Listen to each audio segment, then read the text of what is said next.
Oh, there goes my money. Yeah. What? What the fuck? My car payment came out. I hated everything you just did. That was fucking so unsettling. No, thank you. I'm broke. We need to start making this work.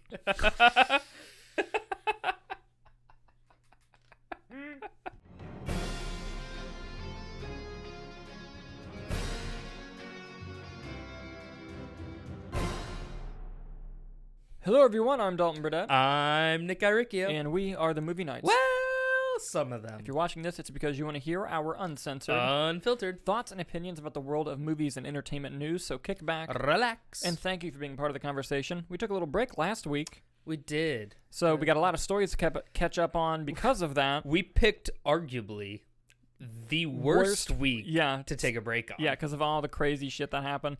And also with that, we were filming Quiver. Yes. It was my birthday. Yes. It was a lot of things. One more day of shooting left on Quiver. August 13th. We're going to finish up shooting Quiver, and that's going to be fun.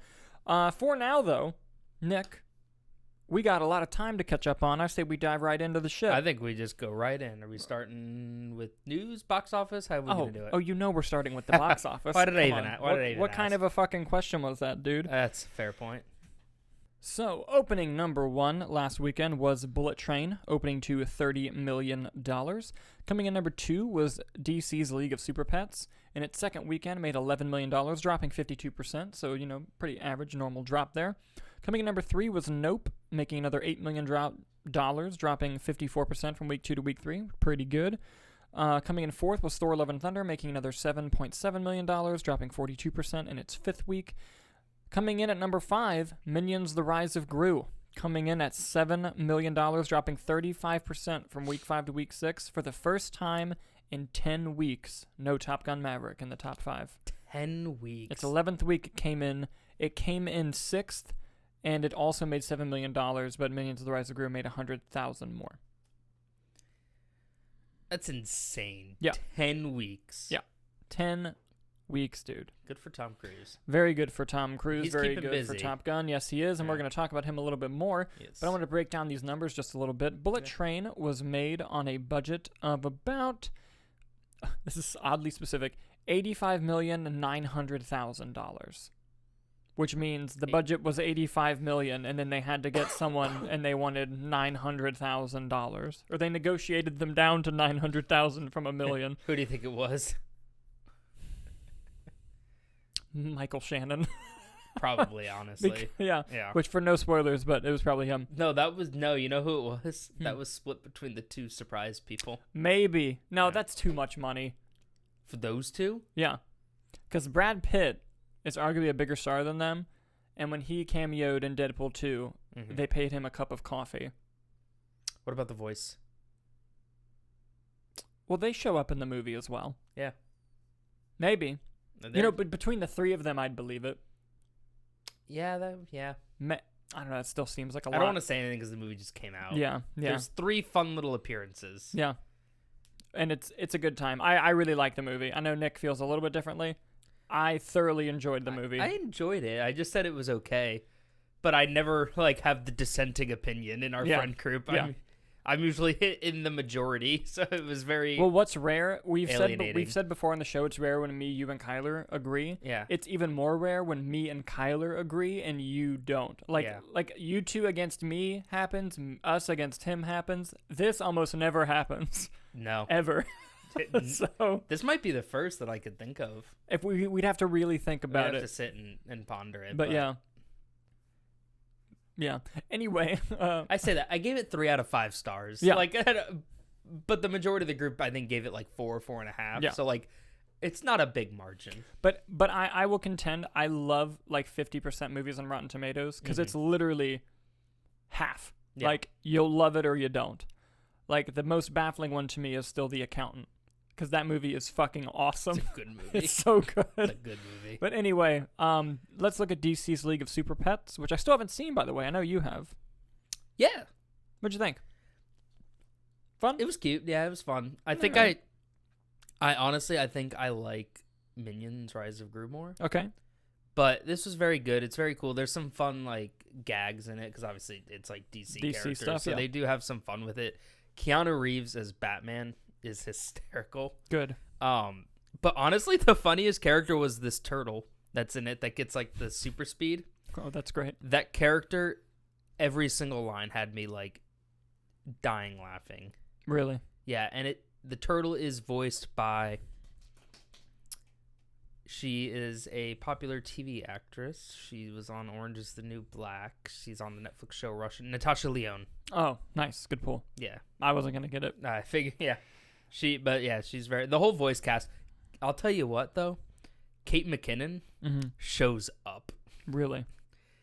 Kate McKinnon gave this role her all, and it was so funny. Like, it was just, you hear all the other voice acting, and then you hear Kate McKinnon, you're like, oh, she's doing something. You know, The Rock shows up, and he's like, I'm The Rock. Yes. Kate McKinnon was like, all right. She did like a fun voice, so it was good. Yeah, nice. Check it out. Stay for the post-credit. Yeah, I've heard that. Yeah. It has now made worldwide $83 million. It doesn't have its budget listed, and I'm not going to do math, so we'll just assume that that's not good, but not horrible either. Nope. Its worldwide total is now $97 million because it hasn't opened in other territories yet, and that's all domestic. And it's made on a budget of 68, so it's made 1.4 times the budget. So it's a little bit more to go for profitability, but I think it'll get there. No problem, especially once the other markets start getting it. Thor: Love and Thunder has now made total 698, so it's right there. It's a little past 7 and then kind of start Yeah, petering out. Domestically it's outgrossed Ragnarok, but not worldwide. And I don't think it will worldwide because I think Ragnarok made like 850 or something. Yeah. And the movie in fifth, Minions: The Rise of Gru, has now made $758 million and has made, ready for this, 9.5 times its budget back. Budget of 80. And just out of curiosity, let's look at Top Gun, who dropped down to number 6. And I don't think that's opened in like China or anything yet, right? Mm-mm. So it's getting the bill. It's gonna get it, right? When it opens in China, yes, 1,000%. It'll get the bill. As it should. And Top Gun Maverick, budget of 170, has now made $1.35 billion and has made 8 times its budget back. Crazy success that movie has been having. That's impressive because of how big that budget was. Yeah, for like, real. That's wild. Oh, I want to point out Jurassic World Dominion, worldwide total box office, $962 million. Really close to a bill. But I think it's done. People like their dinos, I guess. Yes, they do. I'll have to see. Hold on, let me see what Doctor Strange made. I want to see what has more. Regardless of movie quality. Oh, it surpassed Doctor Strange. Doctor Strange had 954. So there you go. There you go. And well, where'd Morbius end up? I can tell you, it's not good.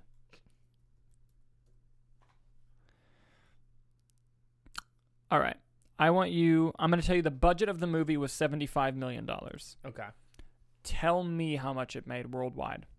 Worldwide? 75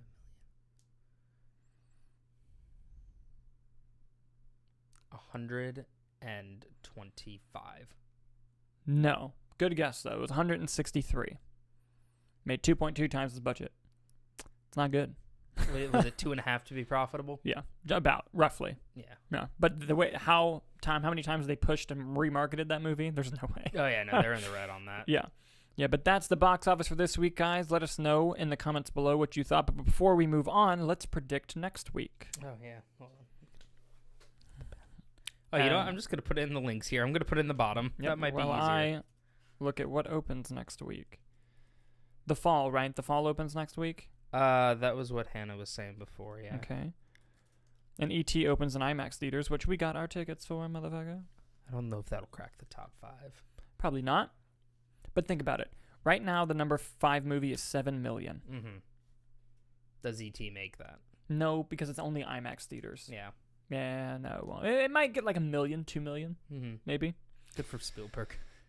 More money in his pocket. That guy's going somewhere, I think. When do you think he'll do the big one? You know? The one that people are like, wow. That's such a good bit. For those of you who haven't seen him, Martin Short does a bit where he, like, as a character, interviews Spielberg, and it's fucking hilarious. You gotta watch the whole thing, because halfway through the interview, he, like, slinks out of his chair, crawls over to the craft services table, and just starts eating while it just sits on Spielberg just talking. That's amazing. All right, what are your predictions? My predictions are as follows. Bullet Train number 1. I think it's going to drop about 50%. Going to get to 15 million, number 1. We'll go DC League of Super Pets, number 2. I don't know how to spell it. DC Super Pets. Let's go Nope, number 3. The Fall, number 4. Thor Love and Thunder, number 5. Oh, yeah? You think it slinks back up? Yeah. Let me make sure nothing else opens. Because, Bodies. well, that's already out. Oh, is it? Mm-hmm. Oh. Let's see here. If I could just reach my utility belt.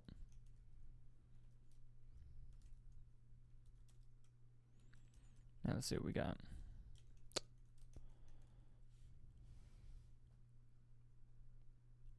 Yeah, nothing new. I was really hoping it was going to be something like wild. Ali and Ava, but I've first I've heard of it. Yeah, Fall. Fall is what it's called. Emily the Criminal. This is the first I've heard of this as well. So, I mean, maybe it's good, but I don't think it's going to be cracking box office money. All right, so I'm going to go Bullet Train. Okay. DC League of Super Pets. Mm-hmm. Nope. Minions. Fall. Okay. All right. I like it.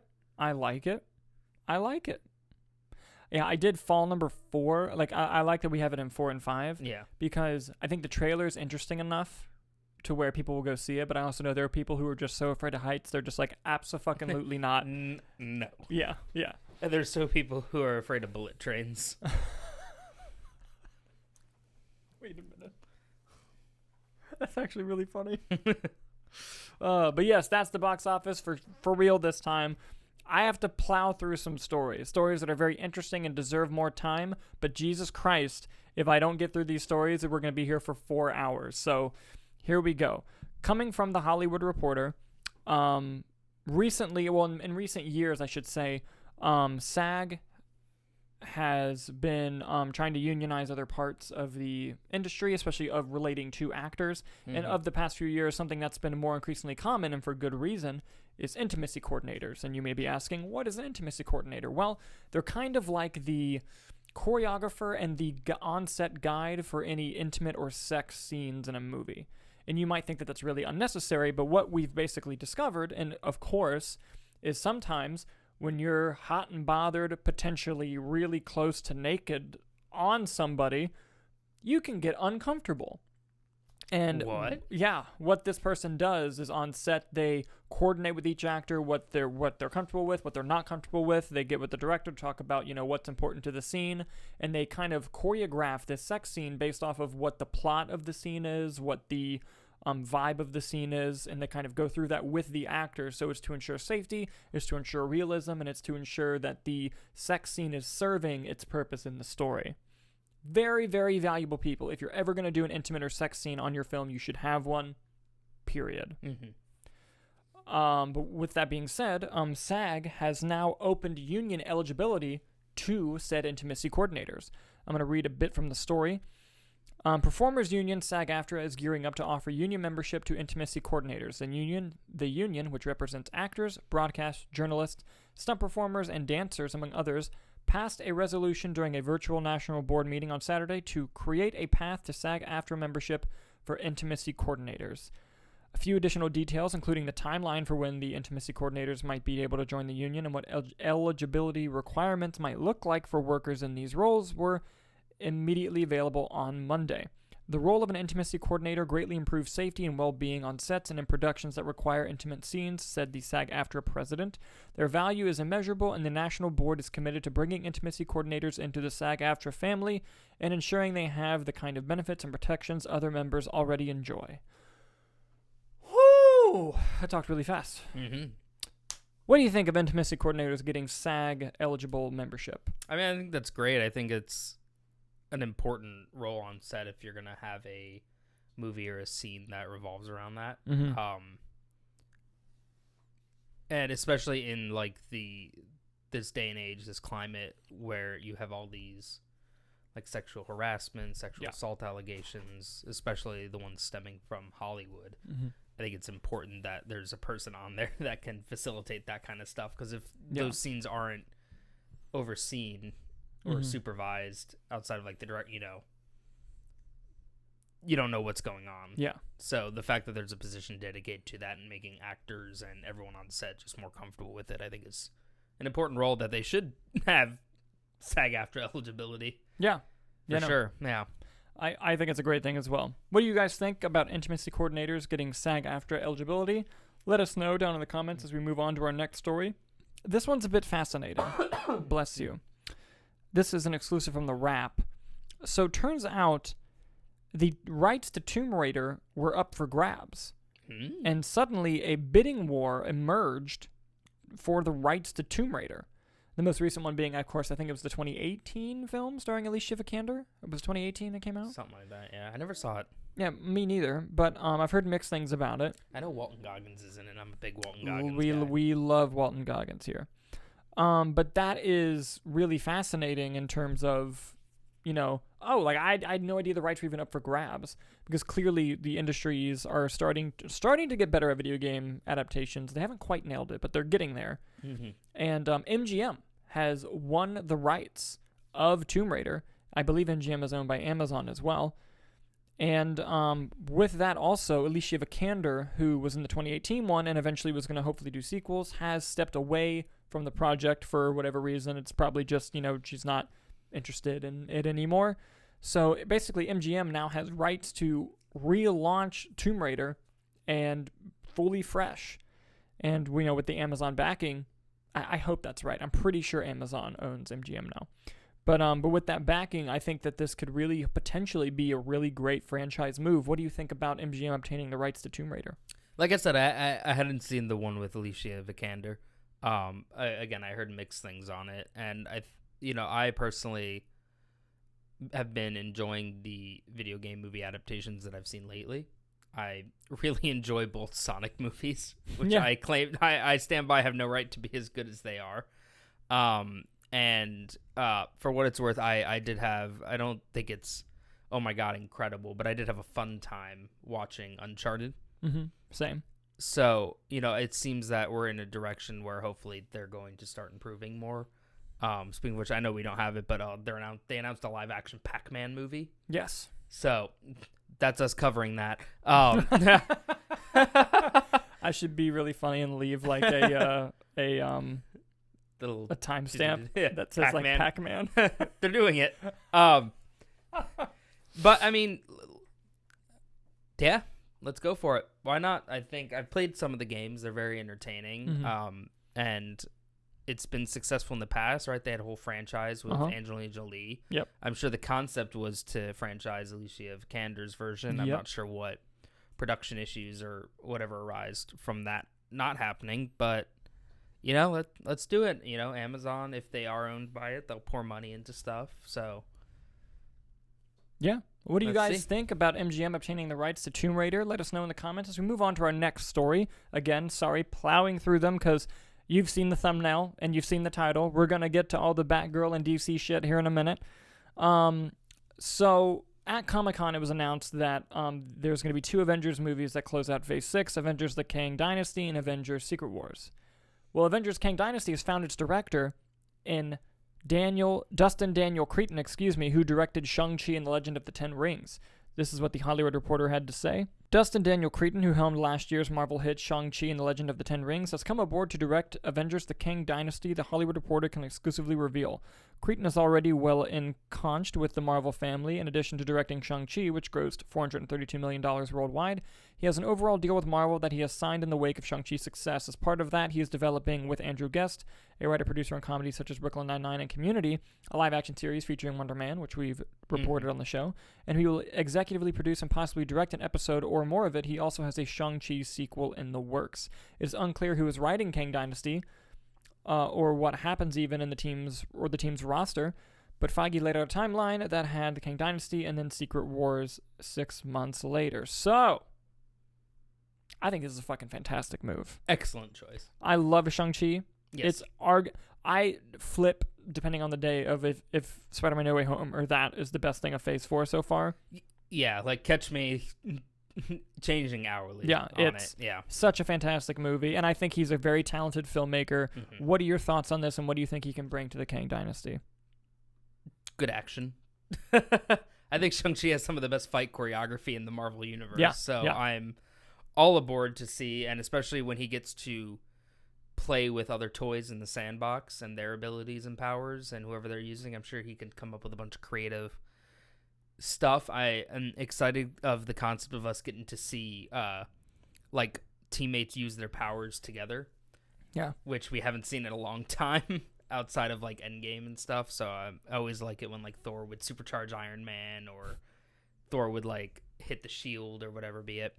I thought Shang-Chi was great. Honestly, the fact that it's like you almost want to give it to the edge over Spider-Man because it was going off nothing. Yeah, true. No one knew the character really, Mm-hmm. and there weren't all these nostalgia moments, but in terms of fan service, I think Spider-Man No Way Home. Yeah, nailed it. Yeah. Nailed it. So it's like go back and forth, and the fact that obviously it came out during COVID and wasn't a well-recognized character and it made less than $500 million at the box office. Mm-hmm. But Kevin Feige saw the quality, Marvel Studios saw the quality, saw how people responded to it regardless of the numbers, and so I think it's a great choice. Yeah, no, amazing choice. What do you guys think about the director of Shang-Chi directing the Avengers: The Kang Dynasty? Let us know as we move on to our next story. Now, this let me give you something real quick here to ponder. Real quick to ponder. John Watts' Secret Wars. I don't hate it, but I don't think so. Because he stepped away from Fantastic Four, and it's like, I mean, maybe to give him Secret Wars, but I don't know. I feel like he's really focused on his Star Wars show. That's true. Yeah, I forgot about which the has Star started Wars show. shooting. Yeah. It started shooting already. Mm-hmm. Holy crap. Yeah. Now, this next story, we're not going to go into it fully, just like I said, for time purposes, but it is a very important story, and I'm going to encourage everyone to read the article.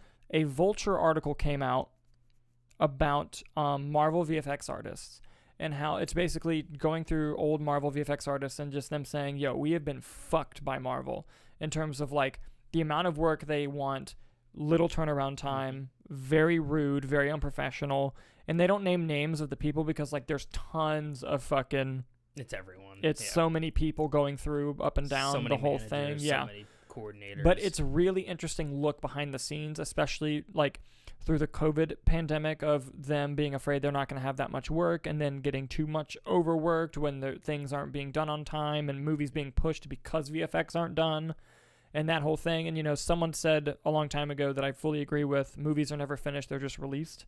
And that's very, very true. And this article really sheds light on the most biggest powerhouse in the world right now being Marvel, even them kind of treating VFX artists like shit. So I encourage everyone to Google Vulture Marvel VFX and read the article. It's very, very fascinating. Moving on. You like Tom Cruise. I do like Tom Cruise. You like Christopher McQuarrie. I do. Well, after, you know, Mission Impossible 7 and 8 come out, Dead Reckoning Part 1 and 2, I should say. I hope it's called Dead Reckoning Part 1 and then 8 is just called something else. That would be incredible. That'd be great. But they really like working together, and they're going to collaborate on 3 projects together in the future, which all fascinate me for different reasons. But I'll get into the particular one I'm excited about. One, a new action film franchise that will shoot in space with Doug Liman directing. Nutty. An original song and dance style musical, which is fantastic. But this is the one... A Tim Cruise musical. This is the one. Apparently, they are going to make a Les Grossman project. Les Grossman is the character that Tom Cruise played in Tropic Thunder. And the article that it's from in Deadline doesn't say if it's going to be a Les Grossman movie or if there's just going to be a movie that Les Grossman is in. Mm-hmm. But either way... More Les Grossman. Holy shit, that is fucking amazing. That's awesome. What do you think about this, and do you like seeing them work together? They have not disappointed me yet. Yes. Yeah. And that is where I will leave that. Also, Tom Cruise in a musical. Absolutely. 1,000%. I would love to see it. I hope that that's the Les Grossman one. Yes. Absolutely, absolutely. So we're going to move on to our last story before we get to the DC stuff. We are at the halfway point of the show. Yes, so Netflix recently got into a little arbitration debacle with the WGA because of how writers are paid. So writers on movies and TV are paid very differently in terms of residuals and things like that. A lot of it has to do with back on cable days, like writers would be paid. You could get residuals for every time your episode played. You could get, you got obviously upfront pay, but a big thing was like residuals every time the episode aired or something like that. Something that Netflix was kind of doing that was kind of shitty is that they weren't paying their writers residual payments because everything drops at once. Mm-hmm. But they also wouldn't up their pay on the other end. And it was this weird thing of like, we're in the golden age of TV where we're allowed to write things with big budgets in mind and doing all of this stuff, and you're still fucking the writers. Like, that doesn't make any sense. Like, and basically it was not incentivizing people to go write for streaming, but streaming was the only thing that was really hiring jobs. So they were kind of stuck in this loop of not being paid as much, but having to take the work. Well, in this arbitration battle, Netflix is going to have to pay the WGA $42 million. This is what Deadline had to say. The WGA said today that it has prevailed in a huge self-dealing arbitration against Netflix that it says will result in hundreds of writers on more than 100 Netflix theatrical films receiving an additional $42 million in unpaid residuals. The WGA West and WGA East say they are now pursuing about $13.5 million in interest that Netflix reportedly owes writers for late payments on said residuals. And I highly encourage everyone to go read the Deadline article. It is huge, like, it's very important, very interesting, kind of deals with everything, because movies as well, like movies playing on, like, whenever they pop up on TV or whatever, the writers will get residuals. Not the case. So, yeah, really fascinating, really interesting stuff. What do you think about Netflix having to pay over $42 million to the WGA? I mean, good for the writers. I'm glad that things are becoming standardized because streaming kind of just disrupted a lot of things. Yeah. So I'm glad to see that things are getting on track with that, especially because you wouldn't have the show without a writer. 1,000%. 1,000%. And with that, ladies and gentlemen, I'm literally just going to timestamp this DC because, like, this is going to be the rest of the show. There's so much shit to cover here. Well, I'm gonna do it DC and / HBO Max because, my God. It's all of it, yeah. So, by the way, there's going to be no structure. Our brains are going to be jumping everywhere. We're also like once. 2 weeks behind on this news, Yep, so you probably... it's a whole fucking thing. Let's start off with some positivity. Ben Affleck's coming back for Aquaman, baby! Yes. So more Ben Affleck Batman! I would like the audience to know, our viewers here, that we have a running Google Drive sheet where we post the links to these stories and stuff. And I opened it today to review what we were talking about. And there's no link to an article for this. Just in all caps on it, it just says Ben Affleck. I think the source was the rap. I don't remember, though. the source was our hearts. But it's official. No, it was Jason Momoa. He's posted on Instagram. Yeah, straight from the source. Yes. That's a water joke there. That was good. I liked that. Yeah. But yeah, so first of all, that's amazing. But, I can tie it. The reason that Ben Affleck is going to be an Aquaman is because originally Batman's cameo in Aquaman was Michael Keaton. But you can't have Michael Keaton do it because Michael Keaton doesn't show up until The Flash, because Aquaman was supposed to come out after The Flash. And Michael Keaton allegedly becomes the new DCEU Batman. So they were like, shit, we don't want to push Aquaman again, but we have this scene that won't make continual sense. So Ben Affleck is coming back. Something DC has always been concerned about. Right, yeah. So Ben Affleck, our boy, came back and is going to replace Michael Keaton in that sequence so that it makes more sense. Although apparently the same Batmans are after the same fucking thing, whatever it is. But and then in the next movie, it's just Michael Keaton that talked to him in that scene. Yeah. And how this all ties in is there was another movie that was kind of going to have to be pushed again because it also had Michael Keaton's Batman. And it was an HBO Max original film called Batgirl. Starring Leslie Grace as Batgirl, directed by the duos of the pilot of Miss Marvel and Bad Boys for Life. Yes. And, well, something happened perhaps you guys heard about it over the last week. David Zaslav and Warner Brothers And the axe. and his axe indeed have completely shelved Batgirl, a $90 million movie that's already been shot and done deep in post-production. Deep in post-production. Like we're in the 90% almost of done. And it's not just going to be going straight to streaming, because for a while there was talk about it beefing it up to go theatrical. Yeah. Nothing. And here's the thing. For those of you thinking, oh, well, maybe they'll release it one day. They're doing this as a tax write-off. And if you do that, it is illegal to release the thing monetarily. So the only way we're going to see Batgirl is if they put it on YouTube for free, which... Without ads, which I don't see happening. Now, they could pay a tax penalty in the future and release it. That is on the table. But right now, as long as David Zaslav is there, that movie ain't never coming out. And let's talk for a minute, right? Because there's a lot going on here. I want to say first and foremost that I am of two brains on this. My first brain is that of a creative, is that of somebody who likes making movies, who loves working on movies, and who loves movies with all of their heart and mind and soul. As a creative, this fucking sucks. Working months, years on this film. It had Michael Keaton, as previously mentioned, Leslie Grace, Brendan Fraser as Firefly, J.K. Simmons as Commissioner Gordon. And think of the crew, like just everyone who got so excited to work on this movie and it being shelved. As a creative, it sucks. And I feel for everyone. I feel for every single person working on the movie. That sucks. As a fan, as an interested third party in the business proceedings of the film industry, holy shit, dude. Holy shit, is Zaslav not fucking around.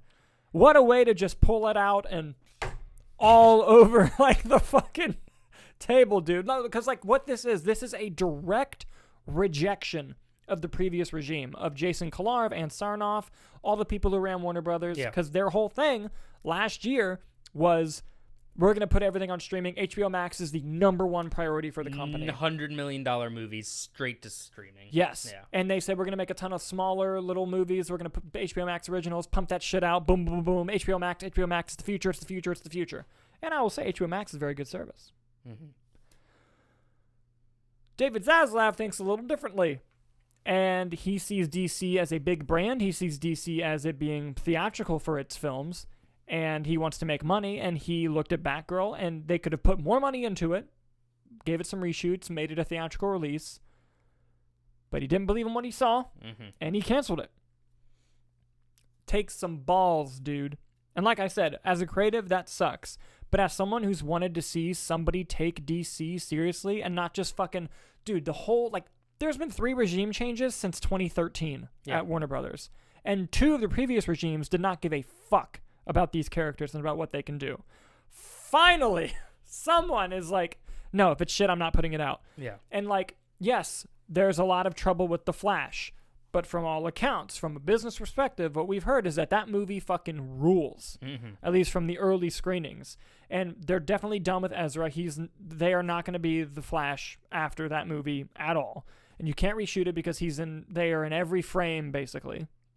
They're playing 2 roles. Yes, 2 roles. And, it's just insanity. And I think Warner Brothers is also very excited for Black Adam, very excited about Shazam 2, Aquaman 2. They've greenlit a Joker sequel that Lady Gaga's officially confirmed in. And as a part of this DC thing that dropped just now, Zazie Beetz is in talks to return for Joker 2, which I loved her character. She was very good. The first film. Great actress, just overall. Great actress. And, this whole thing, what it really boils down to, because we're going to spend a lot of time talking about this. Another thing happened. Alan Horn has joined Warner Brothers in an advisory role. And because he quoted at Zaslav in a earnings call, saying Alan is going to be helping oversee DC. For those of you who don't know who Alan Horn is, he used to be in charge of all live-action film divisions at Disney through phases 1 through 3 of the MCU before retiring over there. he like was training Kevin Feige. Like a lot of people thought when Alan Horn was going to leave that Kevin Feige was going to take his job. Yeah. Like he was in charge of Pixar, Lucasfilm, Marvel, Disney Animation, all film. I said live action earlier. That's Pixar, all film. Mm-hmm. He was in charge of. Kevin Feige and Kathleen Kennedy and all these people answered to him, who answered to Bob Iger. Like it was like boom, like that. Yeah.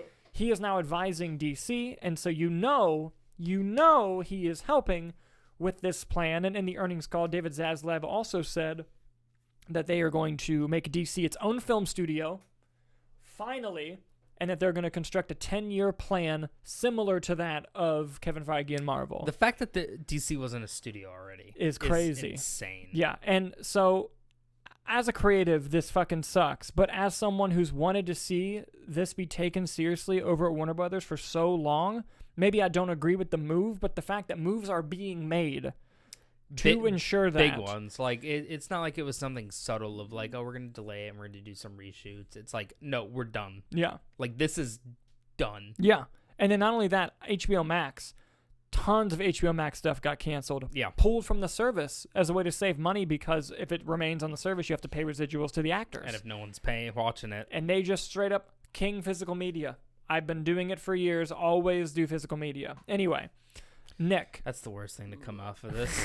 He was right. We're going to talk a lot about this, but what are your thoughts on just all that shit I threw at you? I mean, I agree with everything you said about the creatives and everything. I think it was also handled poorly. That it was. Reports were coming out that Leslie Grace, the two directors, found out about it when the story dropped. Yeah. Or like right before. Yeah, like right before. Like that's shitty. Mm-hmm. That's shitty. And no one sets out to make a bad movie. Correct. And so whatever the reports be, if it was bad, or maybe they just are like, this doesn't tie into everything, maybe they were actually now having serious talks about scrapping The Flash, in which case Michael Keaton becomes completely redundant. Yeah. Which, what do you do for Batgirl then? Mm-hmm. There's a lot of things at play that I think haven't seen play out yet. Yeah. And I think that it's promising that there's direction going on now with Alan Horn coming out of retirement even to come and do this and setting DC up as its own studio. These are, as far as comic book characters go, some of the most iconic. Like in recent years, obviously, like Iron Man was never a big comic character until Robert Downey Jr. was. Kevin Feige built Marvel up on the D-list characters. Yeah. They have Superman. They have Batman, Wonder Woman. These are huge characters that have just been like, yeah, I guess we can put out a movie every few years. Mm-hmm. We'll half-ass together a universe because we have to Marvel rival because it's DC versus Marvel.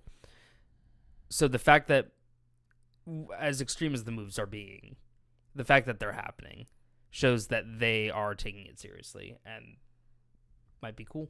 Yeah, and like I kind of want to break down a lot of the decision making behind that. One, with HBO Max, it's going to merge with Discovery Plus sometime. I think they said next summer. Yeah. So did they say what's being folded into what? No, they're gonna scrap both. Oh, ground up, put them together and just put them out. Yeah. Which is exciting. Not only that, but when they were talking about what are our major franchises, under DC, Superman, Batman, Wonder Woman. Yep.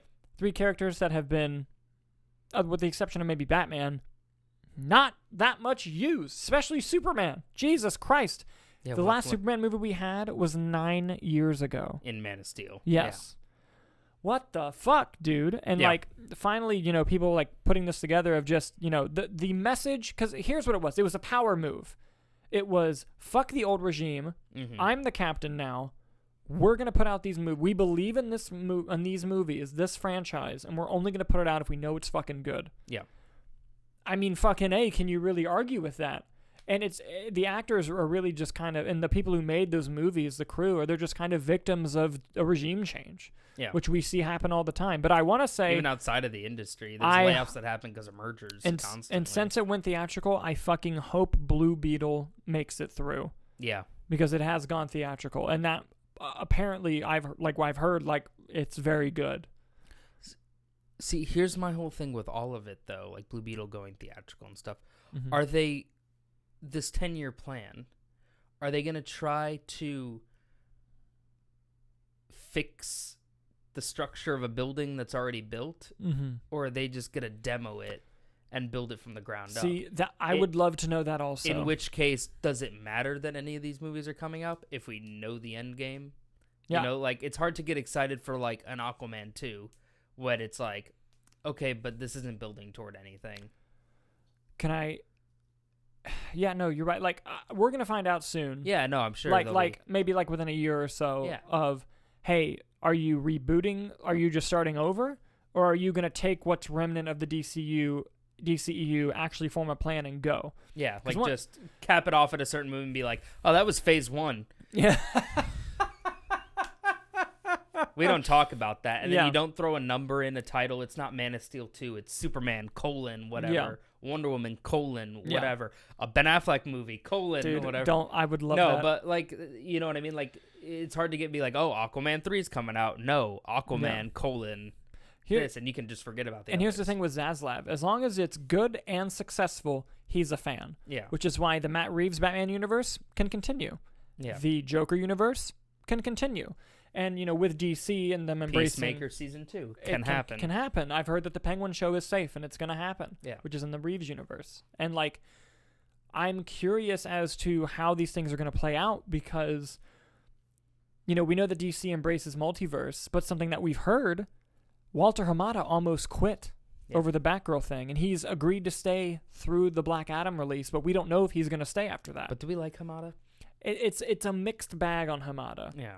Because he wasn't around for any of the 2017 Justice League shit, but he has been accused afterwards of getting people to lie about stuff. Because I know Ray Fisher's got his issues with Walter Hamada. Yes, because what his accusation is he talked to Ray Fisher and said, "Hey, Joss Whedon was a piece of shit, but you know, don't talk shit about Jeff Johns. We want him to kind of, you know, be helping here." And Ray Fisher was like, "No, he was like the worst one." So it's like, so apparently that happened. You named the one I want to name. Yeah. But if you look at Hamada though, movies we've gotten from him, half of Aquaman, because he came in about halfway through Aquaman, Shazam, Birds of Prey, and Joker, the Batman. Puts out good movies. James Gunn, Suicide Squad. The Suicide Squad. He puts out great movies, you know, and so it's hard to really see. And with Zaslav, honestly, whoever, because they're going to hire a Kevin Feige type person. Does that person even exist? I don't know. But they're going to hire. No. They're going to hire somebody to do this. And basically, we're going to have to see what that person's strategy is. Is it there's a multiverse and there's room for all of it? Yeah. Or we're going to let these movies play out, die, 3 years later, we're going to start again. Because people forget you can do that on a whim, because Spider-Man 3 came out in 2007 and the MCU started in 2008. Yeah. So it's like that shit can happen, you know, and people will accept it. I'm so curious about it because I like the multiverse. Like I want there to be like, I would love DC to come out and say, hey, Matt Reeves' Batman takes place on Earth blank. This takes place on Earth blank. The DCEU is Earth blank. Like I would love to just know and tell me. Kind of like how we know the MCU is 616. Like I would love to just get that information. I think something to be interesting too would be, I love it when a director kind of just takes a franchise, as in how, like James Gunn took the Guardians, and there's some references, there's tie-ins, but it really exists on its own. Like I loved the Batman. I'm very excited for Penguin. Me too. I think there's the Arkham show still happening, allegedly. We're gonna get a Batman 2. I believe that was announced, right? Yeah. So it's like, I like this idea of a pocket that exists. So it's like, why can't we then have another director who's just like, okay, you have Superman. Go nuts. And you could build all these structures individually. And maybe you can say they exist in the same world. Why not? Or make a different one. But I like the concept of like, all right, Batman exists and there's a Batman world. Superman exists and there's a Superman world. And then you build off that with like, okay, well, Batman's going very well. Here's a Nightwing movie. or here is a Supergirl movie. Mm-hmm. Here's a Batgirl movie. Yeah. No, but like just, I don't know. I'm curious to see what structure they go with. Are they going to just isolate everyone and have like, there's a Wonder Woman world, there's a Superman world, or is it going to be some shared universe? Mm-hmm. I definitely think there's going to be a shared universe aspect. You wouldn't get Alan Horn and you wouldn't create a 10-year plan otherwise. Well, because also you need to match tone, which is the big thing. Like Matt Reeves' tone. Like then if you want to have a Superman series in that universe, you have to match the tone that was already established. Otherwise, it's all over. Yeah. Honestly, this won't happen. Mm-hmm. Okay. My brain is like, all right, it's going to take us a long time to figure out our 10-year plan, and it's going to take some time. But we need something to come out in the meantime. We don't want dead space. Hey, Mr. Snyder, do you want to come just finish your shit? And while you're doing that, we're going to work on our 10-year plan. So when your shit ends, we can just start the new universe. Well, something you can do is, we have The Flash possibly being released. Mm-hmm. We have an Aquaman 2. We have a Black Adam. And we have Shazam 2. I'll put money on Flash being released. All right, let's say that's 4 movies released with 4 of your big characters. Mm-hmm. And Blue Beetle. You throw in Wonder Woman 3. Mm-hmm. You throw in a Superman 2. Mm-hmm. And you throw in a Batman movie. Whatever that looks like. Batman Beyond with Michael Keaton, Ben Affleck's Batman, whoever your Batman is. Mm-hmm. A Batman movie. Or don't, whatever be it. But in those 3 movies, then, you have post-credit stings that tease to a larger story. And then you can do a Justice League movie. And then within the last 5-6 years, all of your major heroes would have had a solo movie. Justice League movie, maybe it's building to Snyder, I don't know. And then you can have a reset at the end of that. Or a reboot, or however the writers choose to do anything. Yeah. Maybe they all go their separate ways. Someone dies, someone's reborn. If you want to have a swap in, maybe recast the Flash for a movie, and then you can reset again. In the multiverse of possibilities, I could just swap people out. Yeah. I mean, it's a good point, but I want to go back to something you said earlier about like, oh, let's take a director and let it go. Yeah. Well, that's what kind of caused the whole shit. Yeah, but look at Matt Reeves now. True. No. It's a good idea, but I'm thinking with the structure that they want, I don't know if that's going to happen. Now, if they say, hey, here's our plan, here's your guys' IP, and those directors stick to the IP as long as they also stick to the plan, I love that idea. Like John Watts, 3 Spider-Man movies. Yeah. John Favreau, 2 Iron, like that kind of stuff. Yeah. Each director's responsible for a character. Yeah, but like you the get stories this are building. solo. Like Patty Jenkins with Wonder Woman. Yeah. Yeah, exactly. I'm just exhausted thinking about all the DC stuff, man. There's so much we haven't even scratched the surface on the possibilities of anything. Yeah. So, and just the canceling of Batgirl, like every person at Warner Brothers is thinking like, what's next? Nothing's because safe. they also canceled the Scooby-Doo Scoob sequel. Yeah, the prequel. Excuse me. Now watch yourself. but Scoob, like Holiday Haunt. Listen, please, David Zaslav, sir. Please not make cancel. a Weasel show. Yes. You want a box office success? Weasel movie.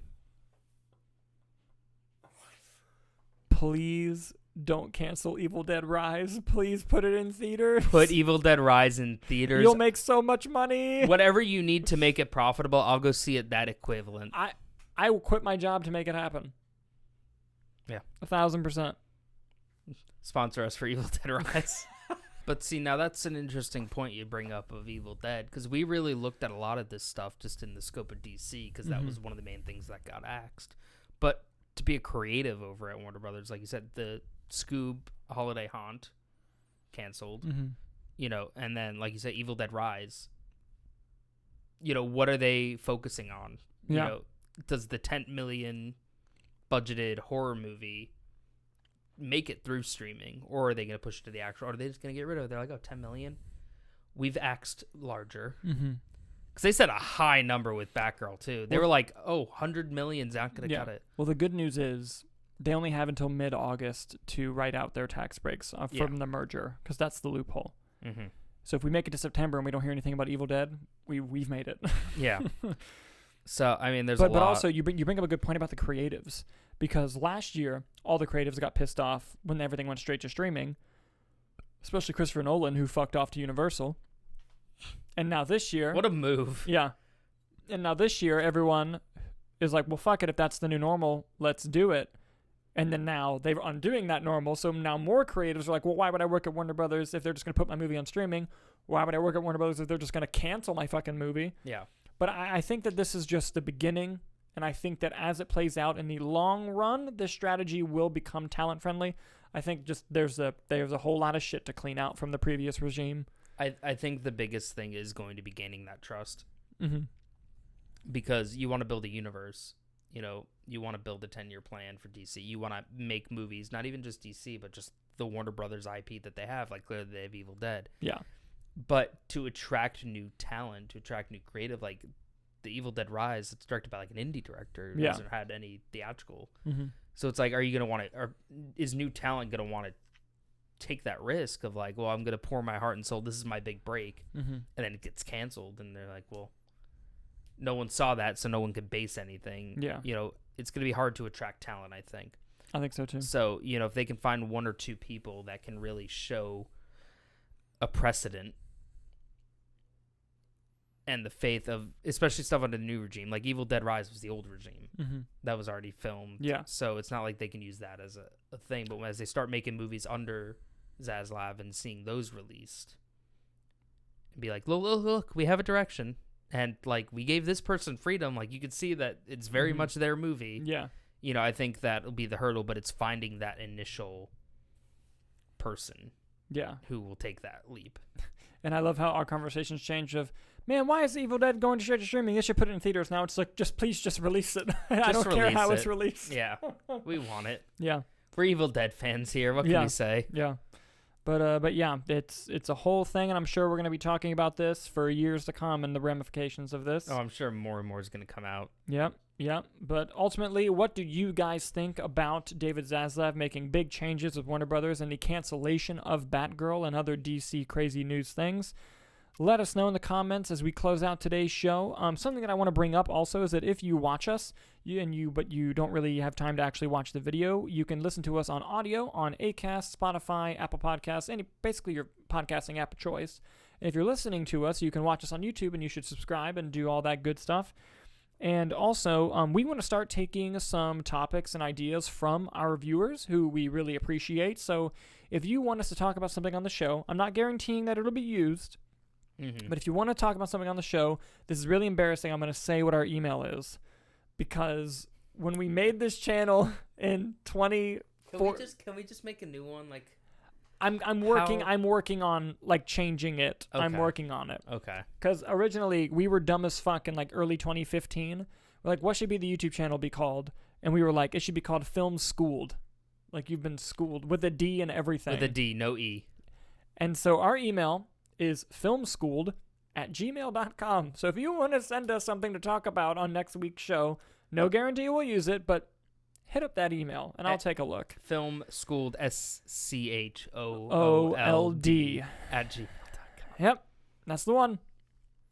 So thank you guys so much for watching, and we will see you next week.